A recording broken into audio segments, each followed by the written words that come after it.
Amen. Bonjour à tous. Je suis vraiment heureux d'être avec vous ce matin. J'ai la charge de porter l'évangile. La bonne nouvelle. Beaucoup d'amen. Une bonne nouvelle pour ceux qui la reçoivent. Une très mauvaise pour ceux qui n'en veulent pas. Et ce matin, j'ai la charge d'apporter la parole. Et est-ce que vous croyez que Dieu peut nous parler de différentes manières? Pendant le confinement, on a eu des personnes qui se sont converties, 2 personnes d'origine musulmane, et Dieu a agi de différentes manières. Pendant le confinement, Dieu n'était pas confiné. Amen. Et Dieu lui a parlé à travers des songes. Il lui a révélé que Jésus-Christ était le roi des rois, le Seigneur des seigneurs. Amen. Elle avait 20 ans. Et donc on l'a baptisée juste après le confinement. Son frère de 16 ans s'est converti. Sa petite sœur de 13 ans s'est convertie aussi juste après. Et on a eu un autre musulman. Et il a été touché par Christ pendant le confinement aussi. Dieu lui a révélé sa vie à travers un pasteur et il s'est converti. Je peux vous dire que ces personnes-là, lui, sa famille, il l'a laissé tomber. Il n'a plus aucun contact avec sa famille. Mais il m'a dit que rien ne pouvait remplacer la présence de Jésus dans sa vie. Et que autant il avait cherché Dieu quand il était musulman, la seule chose maintenant qu'il importait, c'était de suivre Jésus. Et il avait cette confiance en Dieu que Jésus peut toucher le cœur aussi de sa famille. Et moi, ce matin, j'aimerais vous apporter l'évangile aussi d'une façon que Dieu m'a donnée cette semaine. Je sais pas si en Normandie, vous avez des portables. Non, c'était de l'humour. Voilà, vous êtes connectés. Amen. Ben, ce matin, j'aimerais vous apporter la première partie du message comme si vous recevriez un message sur votre répondeur téléphonique. Hein, vous savez, il y a beaucoup de gens ici qui passent du temps sur les téléphones. Personne ne lève la main. Ok, j'ai compris. Tout le monde, en fin de compte. Moi, je ne suis pas quelqu'un de très téléphone.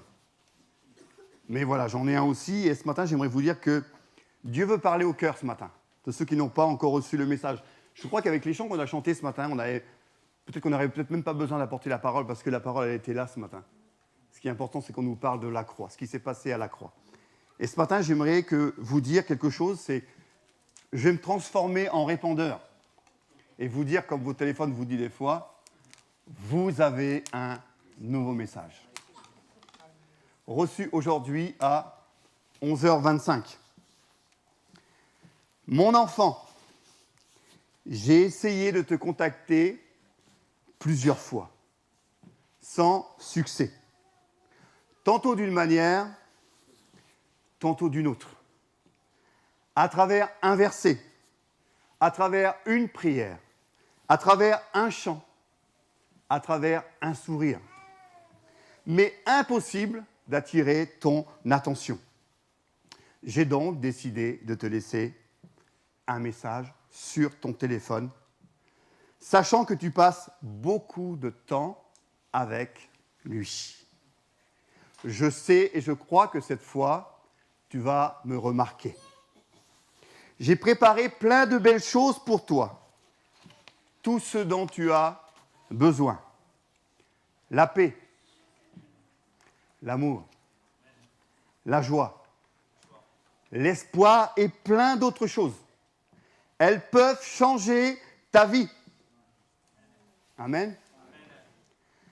Non, je ne suis pas Dark Vador ni le Père Noël. Je ne vais pas venir chez toi en te disant « Je suis ton père » ou en passant par la cheminée le 24 décembre. Je veux entrer chez toi en passant par ton cœur. Je sais que tu te poses beaucoup de questions, mais que je sois venu sur cette terre en décembre, en janvier ou un autre mois, cela n'a pas d'importance.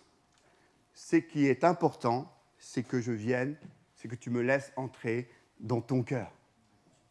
Voilà, j'espère que tu écouteras ce message et que tu répondras à mon appel. J'ai préparé pour toi le plus beau des cadeaux. Je t'aiderai à ne plus vivre sur le sable, mais à bâtir ta vie sur le roc. Il y aura quand même des tempêtes, mais je les traverserai avec toi. Je serai toujours là. Voilà, mon enfant, je t'ai laissé la suite de ce message dans une lettre d'amour qui s'appelle la Bible. C'est là que je te parle du cadeau au passage Jean 3, verset 16. Rappelle-moi, je te répondrai. Rappelle-moi, je t'écouterai. Rappelle-moi, je te sauverai. Rappelle-moi, je t'aime. Fin du message. Si vous voulez le sauvegarder, faites le 1. Le réécouter, faites le 2. Et l'effacer, faites le 3. William, est-ce que tu peux m'appeler, s'il te plaît? Avec ton téléphone. Hein.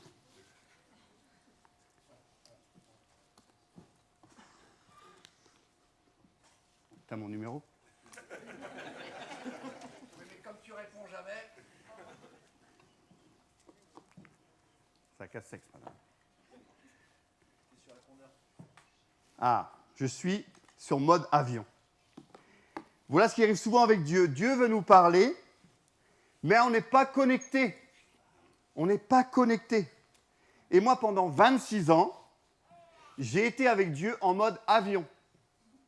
Ça veut dire que ça ne m'intéressait pas qu'il m'appelle. Donc, même s'il m'aurait parlé, et je pense qu'avant mes 26 ans, il m'a parlé, je n'avais pas envie de l'écouter parce que je n'étais pas connecté à Dieu. Vous voyez, mon téléphone, il est allumé, il y a de la batterie à tout, et pourtant, il n'y a aucun message de William. Et pourtant, William m'a appelé. Et je pense qu'avec Dieu, c'est pareil. Dieu, d'une façon ou d'une autre, ce qu'il veut, ce n'est pas nous détruire. Ce qu'il veut, c'est nous sauver. Il a donné ce qu'il avait de plus cher, son Fils Jésus-Christ, pour que nous puissions être sauvés. Et ce matin, j'aimerais te donner un témoignage. Dieu a touché mon cœur à l'âge de 26 ans. Mais avant ces 26 ans, dommage que mon épouse n'est pas venue ce matin, elle a pu vous faire un topo de comment j'étais avant. Mais on ne va pas glorifier ce que j'étais avant, on va glorifier ce que Dieu a fait dans ma vie. Et un jour de dispute, parce que dans ma vie, avec mon épouse, avant qu'on se convertisse, ça faisait 7 ans qu'on était mariés, il y avait beaucoup de disputes. Je ne suis pas né pasteur. Hein. Je suis né dans une famille qui n'était pas chrétienne, qui avait des croyances, mais pas en Jésus. Et un jour, dans l'été 95, quelques mois avant ma conversion, j'étais pour la énième fois en dispute avec mon épouse. Hein. Ça a fusé dans tous les sens, les mots, tout ce que vous voulez, et à un moment, on était arrivé même à se donner des coups, et après moi, à lui donner des coups. Et oui, je ne suis pas né pasteur, je viens de vous le dire. Mais ce jour-là, ça a été très loin, et puis elle s'est sauvée, parce qu'elle a eu peur. Et ce jour-là, il y avait quelqu'un qui était venu lui parler de Jésus. Et moi, c'était hors de question qu'on parle de Jésus. D'abord, les chrétiens qui travaillaient avec moi, quand ils me voyaient arriver, qui parlaient mon Dieu, ils s'en allaient, parce qu'ils savaient très bien que ça allait mal finir. Et ce jour-là, mon épouse, elle avait une bonne grosse Bible dans la caravane, qui était cachée, bien sûr. Hein. Plus grosse que la vôtre, la Bible de Jérusalem, avec plein de livres en plus. Il fallait au moins 2 mains pour pouvoir la prendre et la porter. Et ce jour-là, quand elle est sortie en courant, pour vous montrer l'amour de Dieu, j'ai pris la Bible, je suis sorti, je sais plus si je l'ai visée ou pas, mais j'ai lancé la Bible vers elle, j'ai insulté Dieu et je l'ai insulté aussi. Et bien Dieu, à ce moment-là, il a eu un message pour moi, à travers la bouche de mon épouse. Ça a fait dans mon esprit, vous avez un nouveau message. Mon épouse m'a dit une phrase qui avait 7 mots. Pour cela, tu vas aller en enfer. Et je vous invente rien, c'est exactement la phrase qu'elle m'a dit. Et moi, à cette époque-là, j'avais 26 ans, donc oui, j'étais jeune, j'avais plein de force, et puis il y a une angoisse qui est rentrée dans mon cœur, parce que j'étais quelqu'un de très angoissé à cette époque-là. Ça m'a fait comme un coup d'électricité. D'ailleurs, je suis rentré chez moi parce que j'ai peut-être pensé dans ma tête que la foudre allait me tomber dessus. Je suis rentré dans la caravane, et une chose que je n'avais jamais fait de ma vie, comme quoi Dieu peut nous parler de différentes manières. À ce moment-là, c'était l'époque des petites chaînes hi-fi, hein, 96 c'est loin, hein, et désolé, mais c'était des cassettes et des CD. Ouais, je sais, je suis vieux.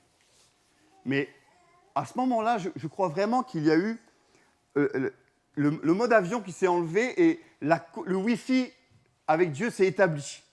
Le Saint-Esprit m'a fait en sorte que j'appuie sur la chaîne hi-fi et que je mette la cassette en route. Je vous promets, j'avais 26 ans.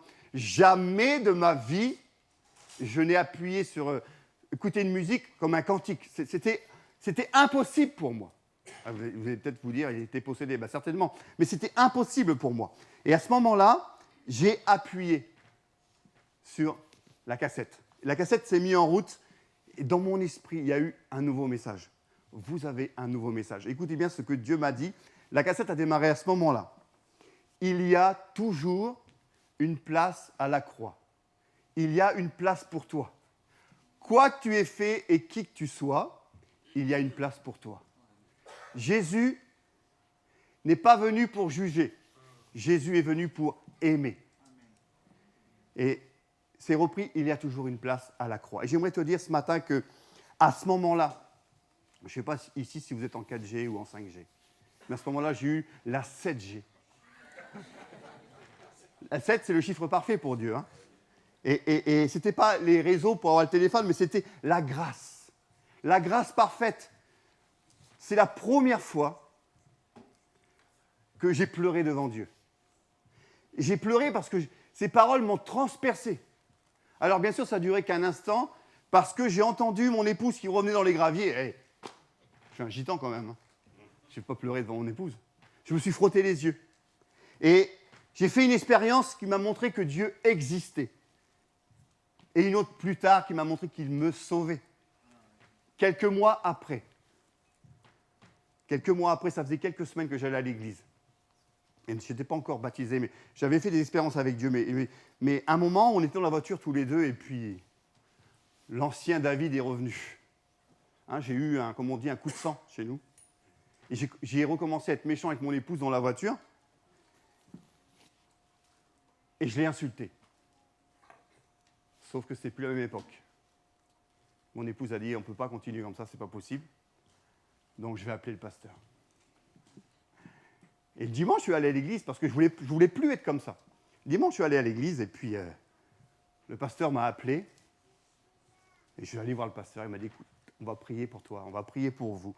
On va vraiment prier pour que le Seigneur puisse conduire et diriger votre vie. Je ne sais plus toutes les paroles qu'il a dit, mais il y a une chose flagrante qui est arrivée à ce moment-là. C'est que pendant qu'il a prié pour moi, j'ai eu cette image. Alors bien sûr, ça n'arrive pas toujours comme ça.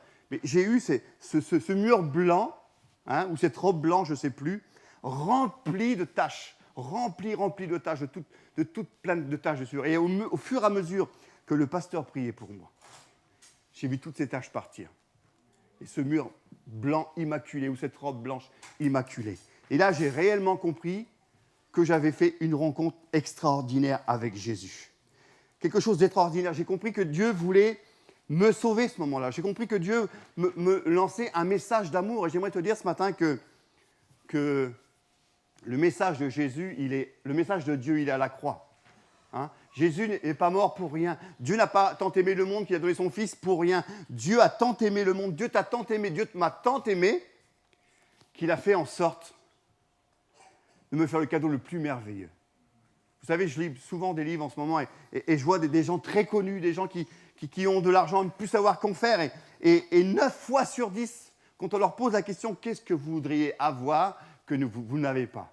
Ben, ils se disent que ce que je voudrais avoir, c'est la vie éternelle. Ils veulent la vie éternelle. Il y a des gens qui dépensent des millions, des milliards pour essayer un moyen d'avoir la vie éternelle. J'aimerais te dire ce matin que ce n'est pas dans ton argent que tu pourras avoir la vie éternelle. Ce n'est pas dans tes œuvres que tu pourras recevoir la vie éternelle. C'est en acceptant Jésus comme Seigneur et comme Sauveur. C'est se repentir de son ancienne vie, c'est de croire qu'on est perdu pour que nous puissions être sauvés.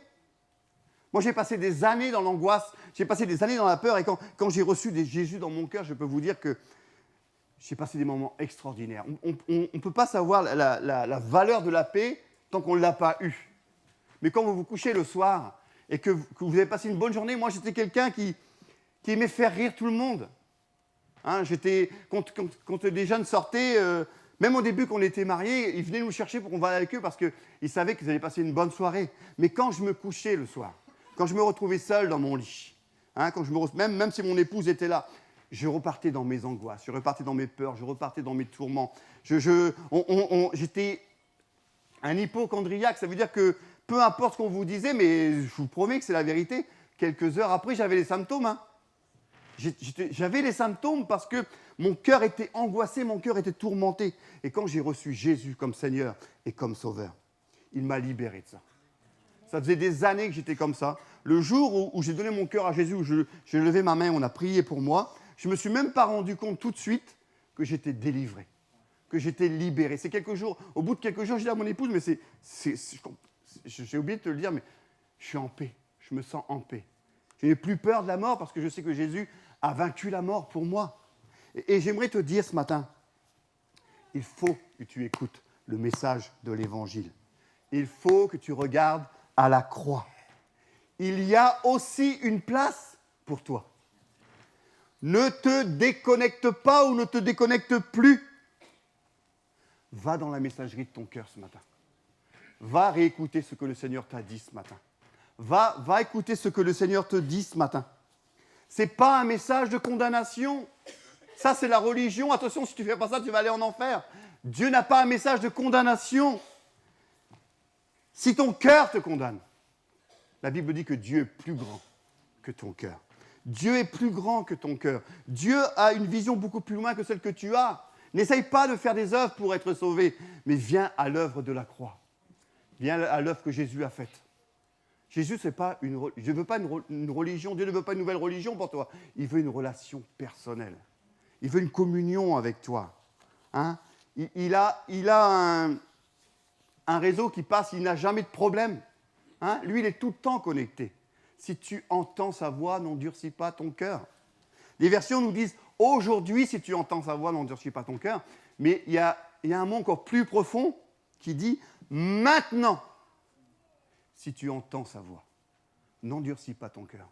Aujourd'hui, c'est jusqu'à ce soir, 23h59 minutes et 59 secondes. Mais maintenant, c'est maintenant. C'est aujourd'hui, c'est maintenant le moment du salut. C'est maintenant le moment de la grâce. Et si tu entends sa voix, n'endurcis pas ton cœur. Tu as essayé par tous les moyens, tu n'y es pas arrivé. Ce matin, j'aimerais te dire, tu n'as pas essayé le meilleur des moyens. Tu n'as pas essayé Jésus. C'est lui qui donne la paix, parce qu'il est le prince de la paix. C'est lui qui donne l'amour, c'est lui qui donne la joie. Vous ne pensez pas qu'aujourd'hui, le monde où nous vivons a besoin de paix? Hein? Le monde est tenu par la crainte. Tous les jours, vous avez un truc qui veut vous maintenir dans la peur. Il y a un chant qui dit « Je ne suis plus esclave de la peur parce que je suis enfant de Dieu ». Et même des fois, en tant qu'enfant de Dieu, on peut être déconnecté. Des fois, en tant qu'enfant de Dieu, on peut devenir traditionnel, religieux. Dieu ne veut pas faire de nous des religieux. Jésus a repris, à chaque fois qu'il a repris quelqu'un, c'était des religieux. Parce que Dieu ne regarde pas à l'apparence, Dieu regarde au cœur. Et ce matin, j'aimerais qu'on prie ensemble. Ce matin, j'aimerais qu'on demande au Seigneur vraiment sa grâce. J'aimerais terminer juste avant de prier par ce passage de la parole de Dieu dans Romains, chapitre 10. Vous savez, j'avais marqué du verset 9 à verset 11, mais j'aimerais vraiment qu'on puisse commencer même à partir du verset 1, parce que c'est la prière de mon cœur au verset 1. « Frère, le vœu de mon cœur et ma prière à Dieu pour eux, c'est qu'ils soient sauvés. Je leur rends le témoignage qu'ils ont du zèle pour Dieu, mais sans intelligence, ne connaissant pas la justice de Dieu et cherchant à établir leur propre justice, ils ne sont pas soumis à la justice de Dieu. Car Christ est la fin de la loi pour la justification de tous ceux qui croient. En effet, Moïse définit ainsi la justice qui vient de la loi. L'homme qui mettra ces choses en pratique vivra par elles. Mais voici comment parle la justice qui vient de la foi. Ne dis pas en ton cœur, qui montera au ciel? C'est en faire descendre Christ. Ou qui descendra dans l'abîme? C'est faire remonter Christ d'entre les morts. Que dit-elle donc? La parole est près de toi, dans la bouche et dans ton cœur. Or, c'est la parole de la foi que nous prêchons. Écoutez bien. Si tu confesses de ta bouche le Seigneur Jésus, et si tu crois dans ton cœur que Dieu l'a ressuscité des morts, tu seras sauvé. Car c'est en croyant du cœur qu'on parvient à la justice, et c'est en confessant de la bouche qu'on parvient au salut, selon ce que dit l'Écriture. Quiconque croit en lui. Quiconque. Français, Européen, n'importe quel continent que tu viens, que tu sois riche ou que tu sois pauvre, quiconque croit en lui ne sera point confus. Il n'y a aucune différence en effet entre le juif et le grec, puisqu'ils ont tous un même Seigneur, qui est riche pour tous ceux qui l'invoquent. Car quiconque, Dieu répète, et quand on répète, ce n'est pas pour rien, car quiconque invoquera le nom du Seigneur sera sauvé. Est-ce qu'on peut fermer nos yeux ce matin. Est-ce qu'il y a une personne qui est présente dans ce lieu ou plusieurs qui n'ont pas encore fait ce pas de foi avec Jésus? Plusieurs personnes qui cherchent par leurs propres moyens à essayer de comprendre, tout en restant en mode avion, en essayant de comprendre pourquoi Dieu a donné son Fils. J'aimerais te dire ce matin, Dieu cherche une connexion divine avec toi ce matin. Dieu cherche une relation personnelle avec toi ce matin. Et en premier, je voudrais demander à ceux qui n'ont pas encore fait ce pas avec Jésus de faire un pas vers le Seigneur ce matin. Vous savez, les mains de Dieu sont tendues comme ça vers toi ce matin. Comment reconnaître ses mains? Elles ont été percées pour toi. Ses mains sont trouées ce matin. Et elles sont là pour te recevoir ce matin. Alors si dans ton cœur, tu as ce désir de rencontrer Jésus et que tu ne sais pas comment faire, moi j'aimerais t'inviter ce matin à faire ce pas de la foi, à venir sur le devant et recevoir Jésus comme Seigneur et comme Sauveur, recevoir le pardon de tes péchés. La Bible dit que quand tu demandes pardon pour tes péchés, il est fidèle et juste pour te les pardonner. Si tu es dans ce cas-là ce matin, viens à Jésus ce matin tel que tu es. Ne te dis pas dans ton cœur, oui, plus tard quand je serai mieux. Non, Dieu t'aime tel que tu es ce matin. Et il veut te changer, il veut te transformer. Et la deuxième chose que j'ai sur le cœur, c'est que peut-être qu'il y a des chrétiens qui sont là ce matin et qui sont complètement déconnectés avec Jésus. Dieu désire la reconnexion ce matin. Dieu désire ce matin la grâce parfaite pour toi. N'essaie plus de faire pour faire, mais laisse-le faire. Laisse-le faire ce matin. Alors, si tu es dans ce cas ce matin, j'aimerais t'inviter aussi à venir sur le devant. Peut-être qu'on pourrait se lever. Mathias pourrait reprendre un chant. Et puis que si vous avez besoin de prière, venez sur le devant. On va prier pour vous. Ne passez pas à côté d'aujourd'hui. Aujourd'hui, c'est le 5 février 2023. Moi, Dieu m'a changé mon cœur en novembre 95. Peut-être que pour toi, ce matin, c'est le 5 février 2023. Alors viens ce matin. Viens à cette reconnexion divine. Viens ce matin pour faire non pas ta volonté, mais celle du Seigneur. Alléluia, béni sois-tu Jésus. À ton nom soit toute la gloire, Seigneur. Béni sois-tu Jésus.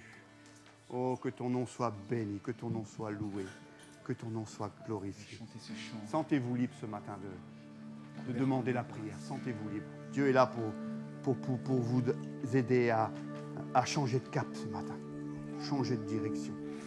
N'hésitez pas à vous approcher si vous avez besoin de prière, si vous voulez faire reconnecter à Dieu ou juste répondre à l'appel du Seigneur. N'hésitez pas ce matin pendant que nous chantons.